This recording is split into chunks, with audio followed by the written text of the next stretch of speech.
السيدات والسادة الحضور، أهلا بكم في استاد القاهرة الدولي. Ladies and gentlemen, welcome to Cairo International Stadium.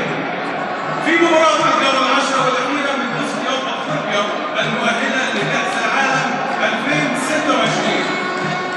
Ladies and gentlemen, please welcome to the 10th and final round of the African qualifiers for the 2026 FIFA World Cup. مباراة النهارده بين منتخبين، منتخب مصر ومنتخب غينيا بيساو. السيدات والسادة